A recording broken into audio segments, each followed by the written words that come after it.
Sorry guys, నాకైతే Paradise film teaser వచ్చేసరికి నా ఎక్స్పెక్టేషన్స్ తగ్గట్టు అయితే లేకపోవడం వల్ల నాకు అంతలా ఎక్కలేదని నేను చెప్పుకోవచ్చు. ఎక్స్పెక్ట్ ఈ సీన్ తప్పిస్తే మిగతా సీన్స్ అన్నీ ఓకే అయితే అనిపించాయి. సో మెయిన్లీ మన శ్రీకాంత్ తోడల్ గారు ఇంకా ఏదో దాచారు ఫిలింలో మనకు అర్థమవుతుంది. సో చూడాలి, ఆ ట్రైలర్ వచ్చేందుకు చూడాలి. కానీ టీజర్ వరకు చెప్పుకుంటే నా వరకు ఇలా నా రియాక్షన్. బ్యాక్గ్రౌండ్ మ్యూజిక్ చాలా ఎక్స్పెక్ట్ చేశాను టీజర్లో, లైక్ మనకి గ్లిమ్స్లో ఇచ్చిన టీజర్ కానిచ్చు అండ్ ఆయా షేర్ అనే సాంగ్ కానిచ్చు, అంటే ఇవి ఇచ్చినంత ఇంపాక్ట్ అంతలా ఇవ్వలేకపోయింది అన్నట్టయితే నా ఫీలింగ్. సో మీకు ఎలా అనిపించిందో కామెంట్ చేయండి టీజర్ పరంగా చూసుకున్నట్టయితే. అండ్ ఉరుగు దిష్టి పొరుగు దిష్టి అనే డైలాగ్ కానిచ్చు, ఇది కొంచెం బాగా సెట్ అయింది మన నాన్నగారికి.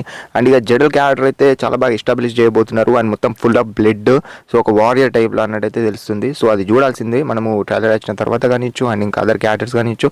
అండ్ ఇంకా మన ఈ టీజర్లో అబ్జర్వ్ చేసింది మన మోహన్ బాబు గారి character okay, and Rahul Joel గారి క్యారెక్టర్ కూడా చాలా కొంచెం క్రూయల్ గా అనిపించింది. సో ఇంక ఇలా మాట్లాడుకోవాలంటే సంపు స్కైయాడు లోహర్ గారి క్యారెక్టర్, సో ఇలా చూసుకున్నట్టయితే టీజర్ అలా నార్మల్ గా అయితే చూపెట్టేశారు. సో ఓవరాల్ ఈ టీజర్ అయితే 50% అయితే నచ్చింది, మిగతా 50% ఓకే అన్నట్టు అనిపించింది. సో మీ ఒపీనియన్ ఏందో కామెంట్ చేయండి. సో ఇదన్నట్టు నా రియాక్షన్ గురించి మాట్లాడుకోవాలంటే.